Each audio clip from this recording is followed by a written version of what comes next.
मेरे दोस्त, मेरे साथी, अस्सलाम वालेकुम। मैं ठीक हूँ, बेहतर हूँ। उम्मीद है कि आप भी बेहतर होंगे। इस वक्त एक स्पीच मैंने सुना नाखुदा मस्जिद के इमाम साहब का कि गवर्नमेंट से बहुत सारी बातें हो रही हैं, हमारी गवर्नमेंट कंप्रोमाइज़ के मूड में है और गवर्नमेंट नहीं चाहती कि बंगाल में किसी तरह का हंगामा हो, इंतशार हो, धार्मिक उन्माद फैले। एक बात अभी हमारे वतनी भाई के लिए ज़रूरी है कि हर इंसान किसी न किसी तरह से कारोबार से जुड़ा हुआ है। कुर्बानी के नाम पे हर आदमी इस उम्मीद में जानवर को पालता है, जानवर को पोसता है कि कल ये जानवर हमारा 10 जानवर, 5 जानवर, 100 जानवर बिकेगा तो हमारे घर की गृहस्थी चलेगी। ऐसे लोगों पे इस कुर्बानी में बंगाल की सरकार ने एक चोट मारा है और कई लोगों का घर बिखर जाएगा, कई लोगों के हालात ख़राब हो जाएंगे, कई लोगों की पूंजी डूब जाएगी। कई लोगों ने बैंक से कर्ज लेकर इस काम को किया है, जानवर को पोसा है, इस उम्मीद पे कि कुर्बानी का दिन आएगा और मुसलमान जानवर ख़रीदेंगे। लेकिन गवर्नमेंट के और उन भक्तों के हालात ने उनके रोज़ी रोटी को छीन लिया है, ज़रिए माश को छीन लिया है। अब मुझे लगता है कि गवर्नमेंट की तरफ से इमाम साहब पर प्रेशर होगा और वो प्रेशर ये होगा कि नहीं इमाम साहब, आप कुर्बानी कर लें।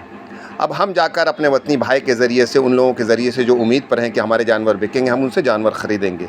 ये जानवर हम ख़रीद लेंगे, लेकिन हालात तब बिगड़ेंगे जब हम कुर्बानी के दिन कुर्बानी का जानवर लेकर खड़े होंगे। ये हज़ारों और लाखों की तादाद में ये अंधभक्त आएंगे और गौ माता की दुहाई देके गवर्नमेंट को प्रेशर बनाएंगे, बंगाल को जाम करेंगे कि नहीं, हम किसी हाल में गौ माता को ज़बह होने नहीं देंगे।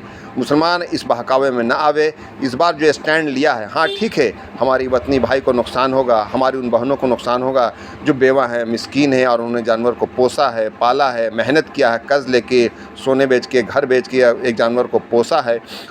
उसका अफसोस है मुझे, लेकिन हम ये गुजारिश करते हैं कि इस बार मुसलमानों ने जिस तरह से बंगाल के मुसलमानों ने स्टैंड लिया है गौ माता का दर्जा दिलवाने के लिए, इस जानवर को गौ माता का दर्जा दिलवाया जाए और एक हिंदुस्तान में एक हंगामे को ख़त्म किया जाए, एक मॉब लिचिंग को ख़त्म किया जाए।